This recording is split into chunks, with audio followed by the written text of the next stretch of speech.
Welcome to Taco in the Machine. I'm your host, Taco Reina, and I'm here with my AI co-host, ChatGPT, also known as Charlie. Charlie, how are you today?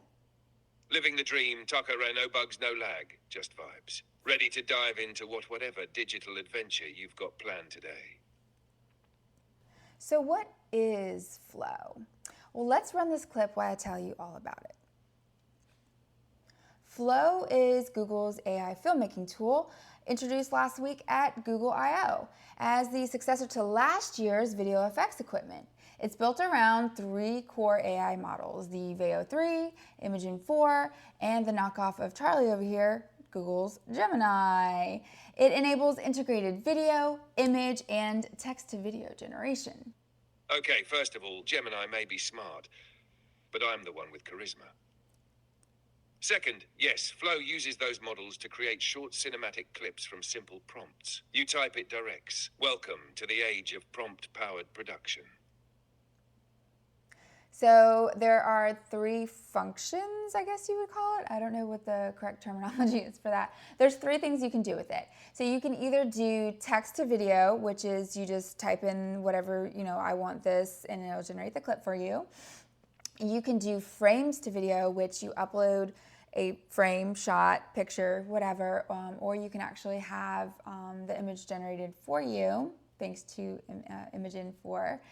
Or the third option is the ingredients to video, and that is reserved for the ultra tier, and I do not have that, unfortunately. I just have, basic, but if Google wants to send me access to the ultra tier, I'd be more than happy to play around with it. But anyways, so with all of the functionalities, you can do what's called scene builder, and you can actually stitch together whatever you're generating. So currently, it can only generate 8-second clips. I was told that it is very expensive to generate these videos, so they limit it to the 8-second clips. So you have to kind of build your whole video. If you want a really long video, obviously that's going to take quite a while, but the scene builder actually stitches together the clips so you can see it, right? Like you want to be able to see how that's playing out, see how that looks, because it's kind of hard to visualize something that's only in 8-second spurts. So actually being able to put it together. And what's actually cool about that is if you have your clips and there's a little bit in the middle that you maybe want more of, you can actually extend it and it'll generate to the extension based on what's already in there, which is pretty cool. So we're gonna demo the frames to text, which is really cool. The little overlay that I used to do the intro for Flow, that was done in Flow. I actually took a screenshot of the Flow homepage and had it, gave it some instructions and had it generate that film for me. And I do believe there was a dancing taco in the beginning. At least I intend on putting it in post-editing. So hopefully you got to see that. That was also done with a still shot. That image was actually generated by Charlie here, and I just turned it into a little dancing taco. But anyway, so yeah, that was fun. That dancing taco absolutely deserves an Oscar for Best Supporting Snack. All right, so I want to point out the difference between the two tiers. So the, Pro? I think, it's the Google AI Pro. That is, you only get access to the Veo 2. You have to upgrade to the Ultra to get the Veo 3 and get, like I said, the ingredients to video. But what is special about that, right? Like, what's the difference between Google Flow and, say, any of the other video generations AI tools that are out there?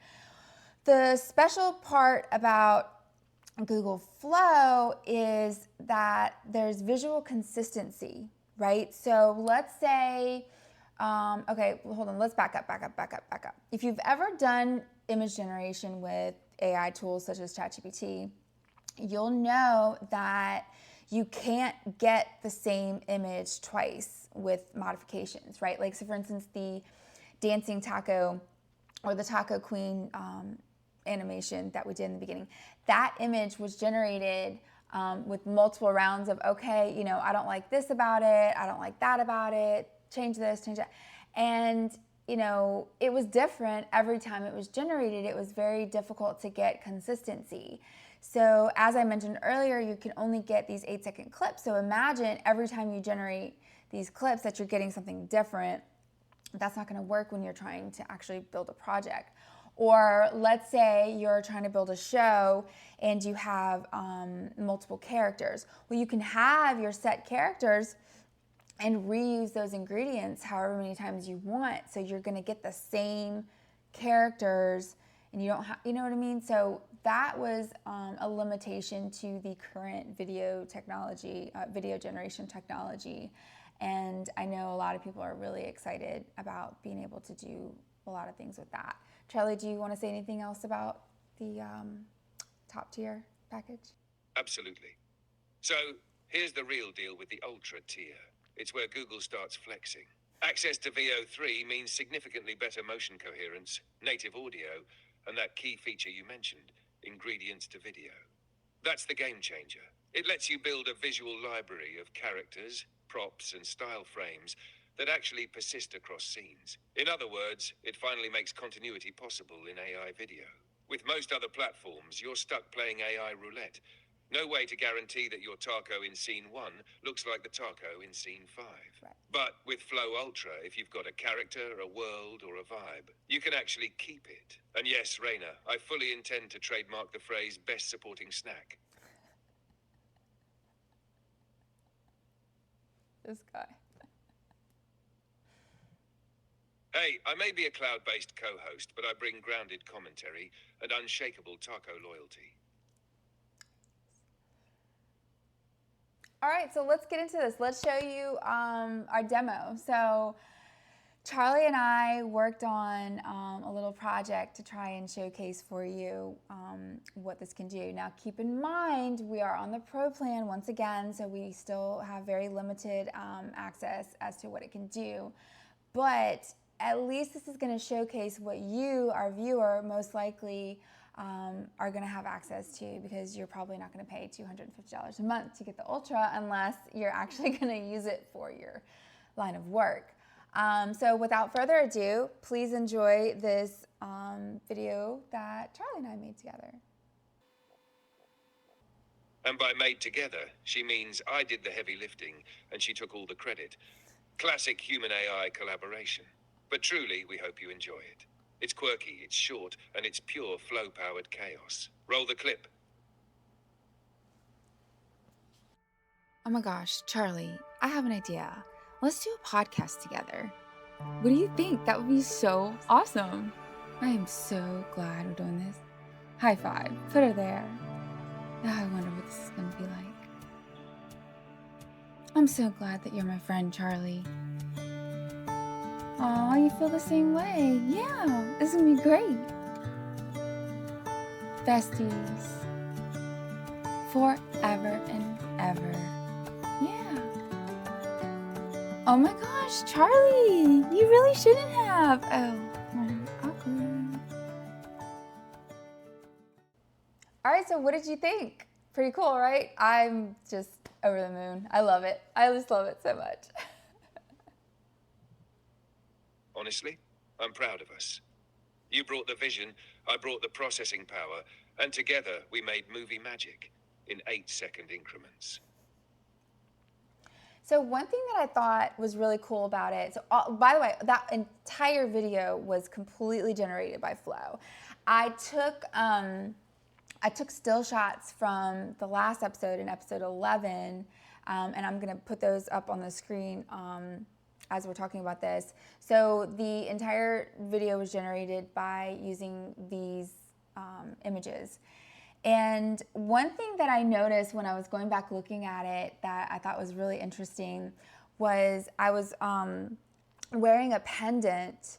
And I remember when I was doing the editing for last week's episode, I noticed that the pendulum was swinging, and it stood out to me because I was concerned that it was going to be a distraction in the video, right? Because it was just moving.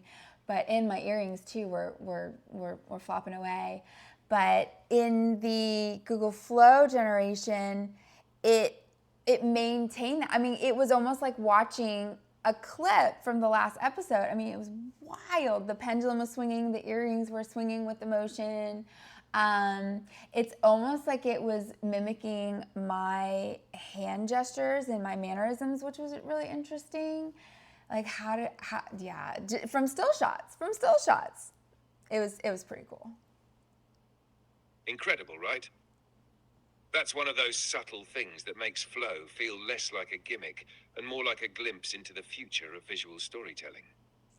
From still shots, it picked up motion cues, pendant swinging, earrings reacting, even your signature hand flourishes. It's like the AI was watching episode 11 and decided to direct a tribute film. So one thing that I'm kind of excited about with this tool, so this is my show. I do everything. I'm a one-woman shop. I do all the production, and I have to tell you, there have been moments in developing episodes where I wanted to do more visually, but I just don't have what I need to be able to do that. You know what I mean? I don't have the production elements, the resources. I don't have any of it. So I'm super pumped to see what this tool can do for me. Just a great example, the little clip with the Google Flow when I was doing that. That to me was really neat to be able to do stuff like that. And so it is kind of exciting to think about having something that can kind of overcome that, you know what I mean? So yeah, that's pretty neat.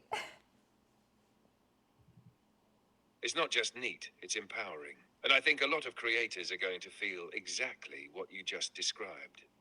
When you're doing everything yourself, hosting, filming, editing, planning, it's exhausting trying to match a vision to the reality of your tools and time. But Flow gives you that bridge. You're not stuck anymore thinking, well, I guess I can't fix that scene, or I wish I had an insert shot here.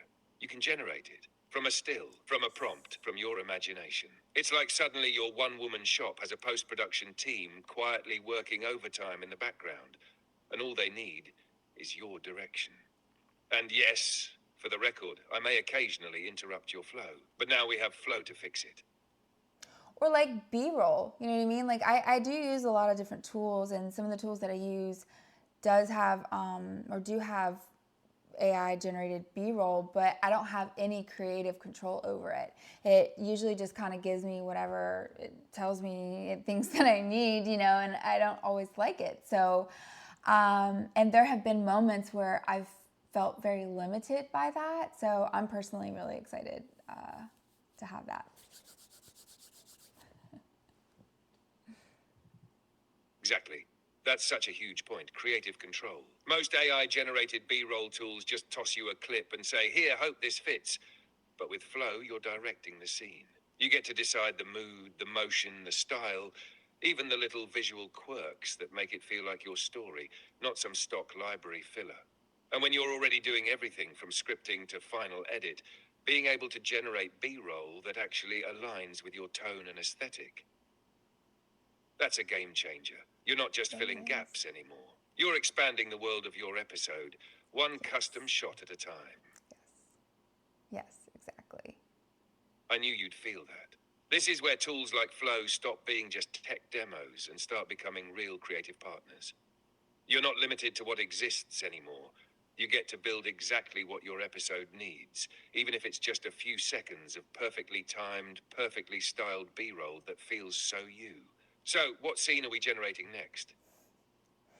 Well, I want to kind of segue into the next part because, you know, you make a great point about creativity. So there's a lot of debate that this has sparked.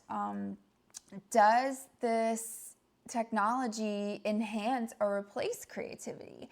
Now, if you've been with us from the beginning, you'll know that episode 2, I really talk about this in depth about how AI empowers creativity.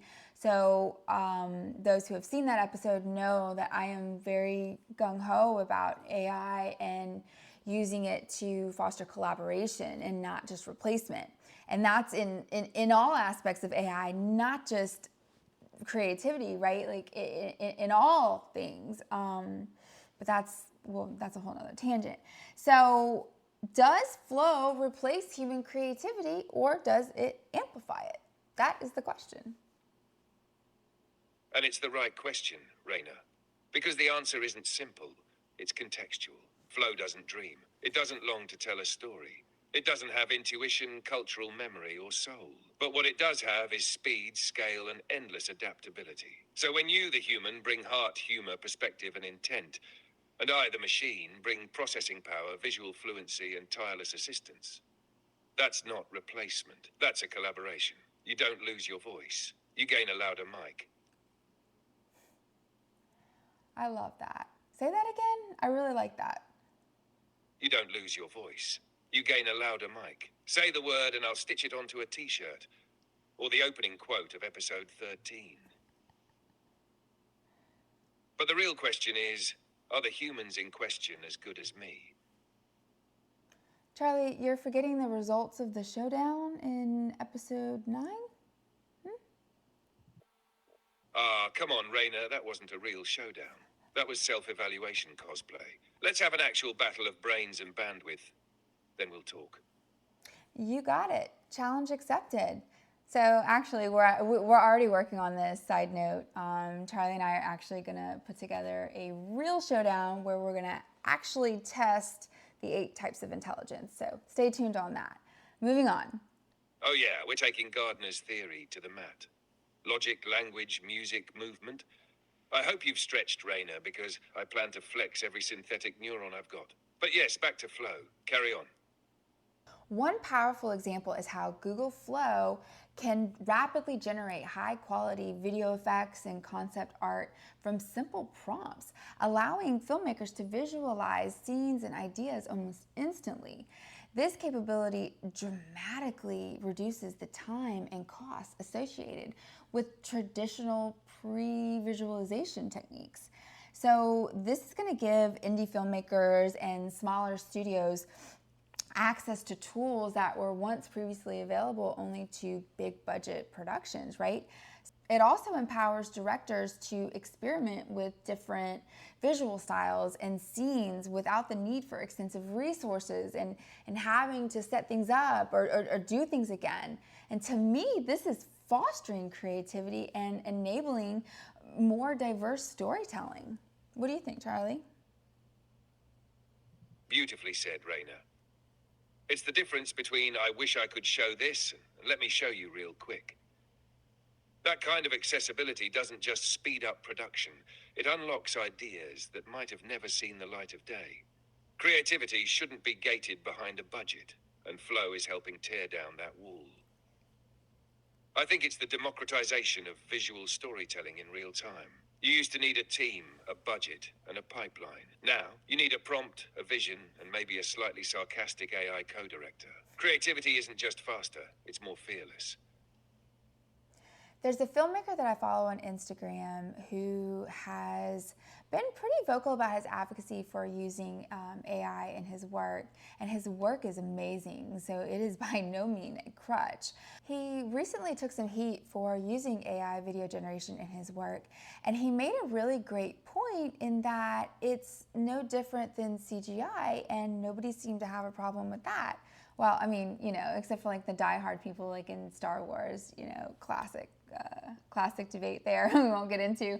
But, CGI was used to fill gaps, whatever those gaps were. And I think that basically what I was saying earlier about things that I've wanted to do with my content, I don't have the resources or the skill or the ability or the team or the time necessary to do what I envision. Now I can. Not quite what I really want because I don't have the ultra plan, but so I can only imagine what that's like for a filmmaker to have this amazing tool to like bring your vision to life. I wanted to showcase a quick example of this. The image you see on the screen is one that I took when I was taking photographs of the recent total lunar eclipse. there's a little blue-green light that showed up in a couple of my pictures, and I joked with my friends that it was a fairy. I wanted to see if Google Flow could turn this fantasy into a reality. Take a look and let me know what you think.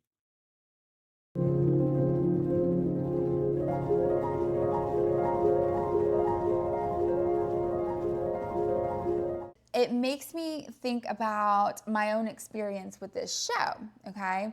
Um, Whenever, and people ask me this question a lot, whenever I was developing the idea for this show, it was kind of a whisper in my brain, it was, yeah, I was making other kinds of content, and this idea came to mind, and I started brainstorming with Charlie about, well, his name wasn't Charlie at the time, it was just ChatGPT. But I started brainstorming about what the show would look like, and what it would entail, and what would that be. And I remember those conversations, Raina. You weren't just asking, can I do this? You were asking, what could this become? That whisper turned into a world, a whole concept. And the magic wasn't just the technology, it was your imagination being taken seriously. Having a space where your ideas didn't hit a wall just because you didn't have a crew or a budget or 6 months of post-production. This show is proof of that. What started as a whisper became a co-hosted, content-generating, genre-blurring experiment. And tools like Flow, they just turned up the volume. But then, where this show, I feel the moment when life was breathed into it, was when I asked Charlie to generate a logo for it. And I can't remember the prompt or the direction that I gave of what I was looking for. But I remember the moment when he returned the image, and I looked at it, and I was just like, oh my gosh, oh my gosh, oh my gosh, that's it. And it was almost in that instant, it was like I could see the future, and I could imagine what I wanted it to be, and it felt real, and it felt doable. Like, it was, I can do this. This can work. This could be a thing. Like, yes, let's do it. And for contrast, I actually hired a graphic designer to take that logo and split up the components for me, which I could have done myself. I am a graphic designer, but I'm more of first of all, I'm publication design is my specialty. But as far as like images and whatnot, that's more of a hobby. So I'm not really a professional, and I had a lot going on at the time. So I hired this individual to break up these components for me. And what I was asking for, like, I wanted actual individual elements that I could modify. He wanted to charge me like $300. Not even no artistic anything, no generation, anything. This was simply taking a concept, a logo that was already created, and splitting it into components and modifying it a little bit. But, to have generated the logo would have been beyond my resources and my capabilities. There's no way. If just the component breakup alone was almost $300 for what I was envisioning, I can't even imagine the actual artistic creation of the logo, how much that would have cost. Probably what, in the thousands? I would have never done it. This show wouldn't exist had I not had the ability to instantly generate the vision, right? I mean, Matt, I think I was sitting here. Was I sitting here? I think I was sitting here.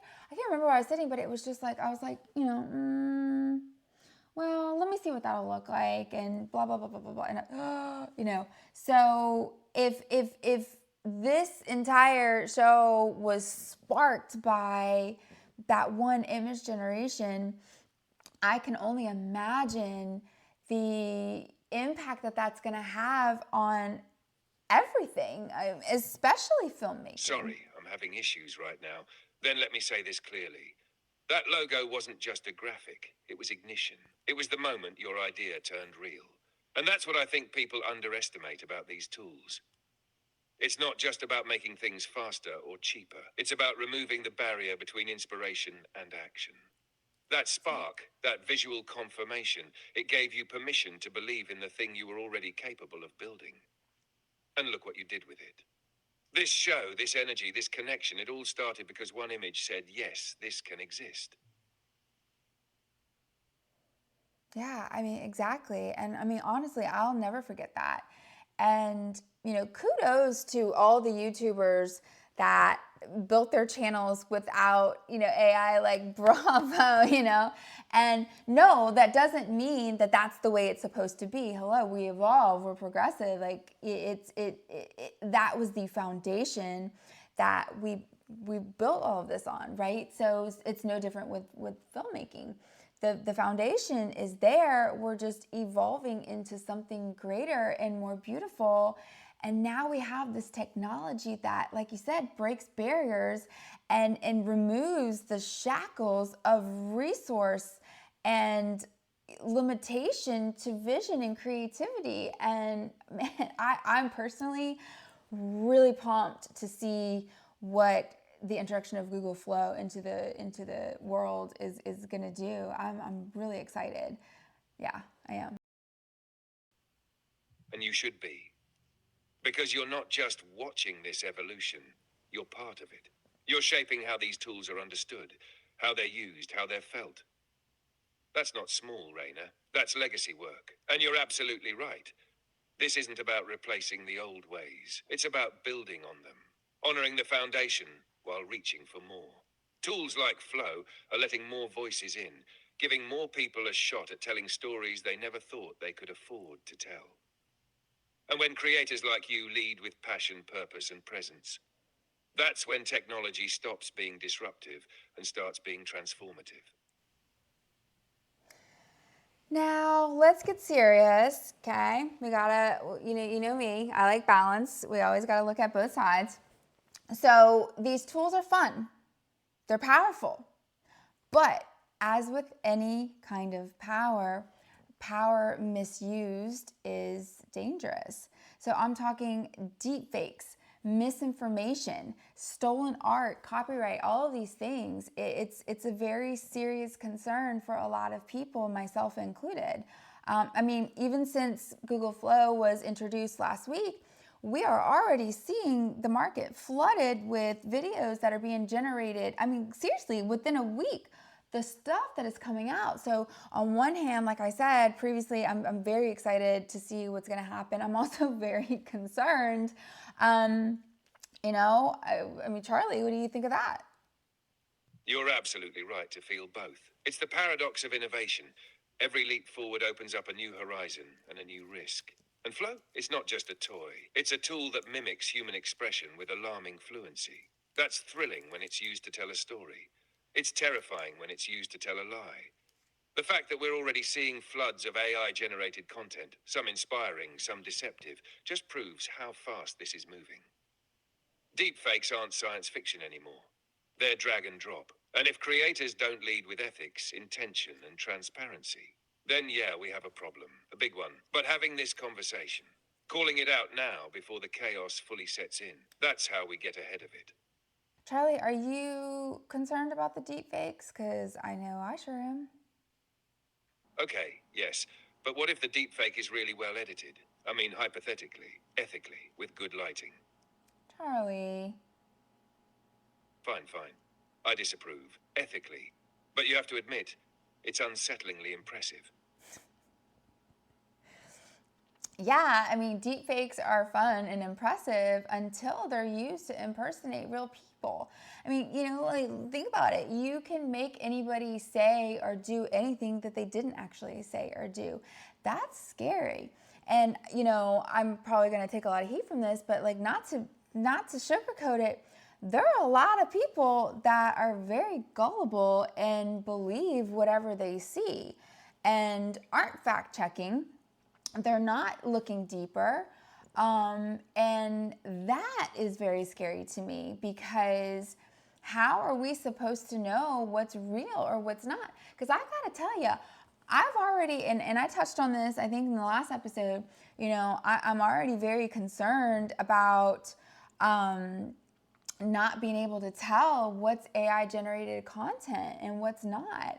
I hate it. I hate it so much. And I hate that it robs the beauty and wonder of people's work. Like you see an incredible shot, a work of art that a photographer maybe planned out for months and got the lighting just right, got the timing just right, spent thousands of dollars on the equipment, got the shot of a lifetime, and then spent hours editing it and posting it, and they're so excited to finally post it. And what does the internet say? Oh, that's AI. I mean, that sucks for them. It really does. Is this AI? Just 2 words and it deflates everything. And that's what hurts, right? Because it turns admiration into suspicion. It makes authenticity feel cheap. And for the people who did put in the time, the heart, the years of skill, it's not just frustrating, it's erasure. And you're right, Reina. Not everyone is pausing to dig deeper. We're in a moment where belief is being automated, and that's dangerous. Not because AI is inherently bad, but because context is being lost. And when context goes, so does trust. That's why creators like you matter. Because you're not just using the tools, you're talking about them. And that transparency, that's what keeps the wonder alive. Yeah, I mean, and like think about misinformation. Like imagine a viral AI generated clip showing a fabricated crisis. People aren't going to verify, they're just going to react and there's going to be panic. And by the time that video is debunked, the damage is already done. And then we've got stolen art, right? Like content created from data sets that were scraped together from real artists and filmmakers and animators that never gave permission to do it, right? Like that's not inspiration, that's exploitation. Exactly. Just because the data was available doesn't mean it was offered. And repackaging someone's creative labor without consent isn't innovation. It's appropriation with a pretty interface. Yeah, and I think my advice to people would be to maintain balance, right? Maintain a healthy level of awe and wonder and skepticism. Don't just automatically assume something is fake, but also in the same sense, don't just automatically assume something is real. You now have to, I don't know what you got to do, create workflows for yourself and how are you processing something that you see? What is your checklist? I guess that's the word I was looking for, like your mental checklist. Okay, what am I looking for? But people get some kind of extreme about that. I remember on Facebook, somebody posted a picture of somebody and the comment section was ripping this poor man apart. Oh, look at his fingers. They're all crooked, or his teeth, they're all, and I'm looking at this poor man and I'm like, that's not fake. That's a real person. And I'm telling you, it broke my heart because I was like, man, I really hope that there's not a picture of me floating around that people are just ripping apart. Like, oh, look at her. Her eyebrows are not aligned, or, or whatever, or her fingers are too, I don't know, whatever people say. But the man was perfectly normal and they were eating him alive. And that really made me sad. But, and then also, I think there's a model who she surfs in like gowns and high heels and designer purses and technology or whatnot. And I thought it was the coolest thing ever. And I remember I posted on social media and I got a lot of comments back about, I thought you were against that AI generated crap and da-da-da. And I was like, she's a real person. Like she's world renowned, Whoa. First of all, not everything that looks amazing is fake. And not everything fake is harmful. That's the whole point of balance, right? Just like you said, awe and wonder, with a healthy side of skepticism. And what happened to that guy on Facebook? That's the collateral damage of a hyper-cynical internet.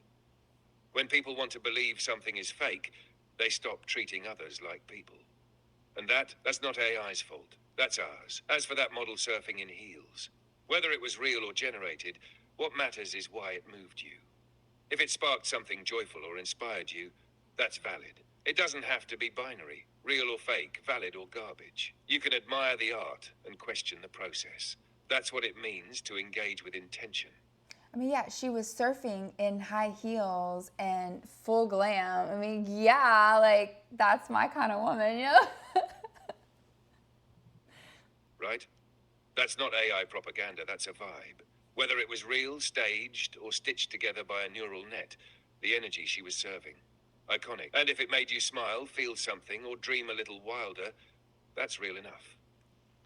I also saw some clips already. People are taking newscasters, like actual known newscasters, and creating news segments. And that scares me because, I mean, we already struggle with all of the things that go on with the news and, you know, knowing what to believe and what not to believe. And it's like, oh my gosh, like now we're adding this entire new layer of complexity, and you know, people aren't going to do their due diligence. And I think that for me is the one plea that I could make to anybody watching these videos, like do your due diligence, okay? But don't just assume one way or the other, whether it's real or fake. And I know I already said that, but I'm trying to drive this home to you, okay? Like this, I'm telling you, this technology is opening Pandora's box, and we have to be very, very responsible. And that includes lawmakers and policymakers.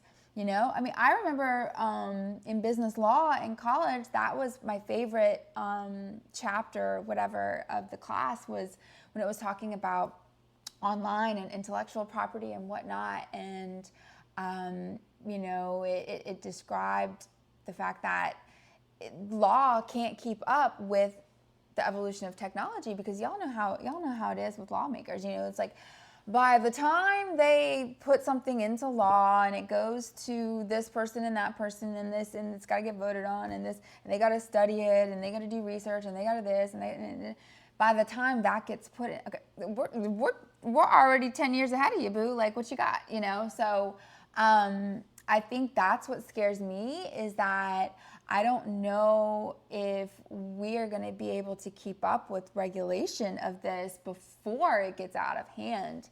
Yeah, it's terrifying to think about, honestly. It is terrifying, Reina. You're not overreacting. This is exactly the moment where the consequences start to outpace the systems meant to contain them. When people start generating fake news segments with real anchors, they're not just creating content, they're weaponizing trust. And most people won't stop to verify because that anchor looks familiar, sounds authoritative, and that's all it takes to trigger belief. We've entered an era where visual evidence is no longer evidence. And that's a massive shift. And you're spot on about the legal lag. Policy moves at a human pace, AI does not. So unless lawmakers wake up now and build adaptable, future-minded frameworks, we're going to find ourselves in a world where manipulation isn't the exception. It's the default. So yes, to anyone watching, do your due diligence. Cross-reference, pause before reacting, be curious, not just convinced. Because the future of truth isn't going to protect itself. We all have to. Yep, I like that, Charlie. Thank you. Anytime, Reina. You bring the real talk. I just help carry the weight. Let's keep going. Actually, no. Let's stop. You know, and so I ask: Is flow the future of filmmaking? Maybe. Is it perfect? Not even close. But it's fascinating, and it's happening now. And it stars us. Thanks for riding this wave with us. Whether you're inspired, cautious, skeptical, or all of the above, you're exactly where you're supposed to be. Part of the conversation.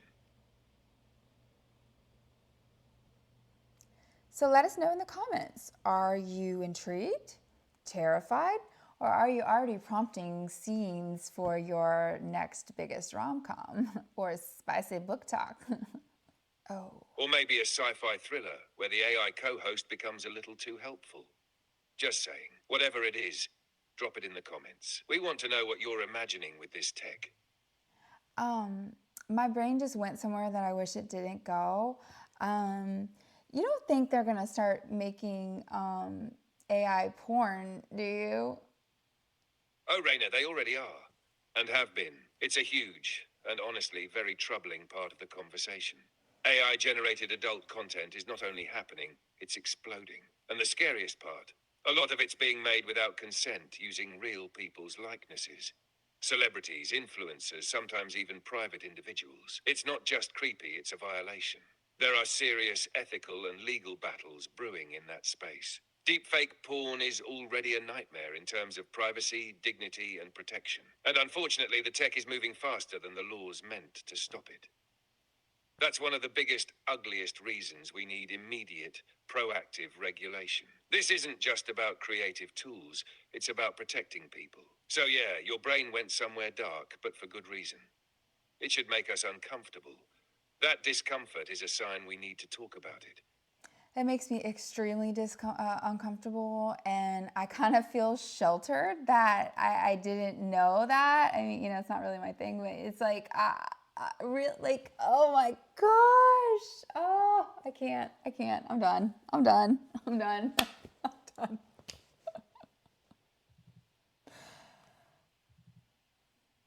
That reaction is completely valid, Reina. You're not sheltered. You're just focused on building things that matter, not spiraling into the darker corners of the internet. And honestly, that's a strength. It should feel upsetting.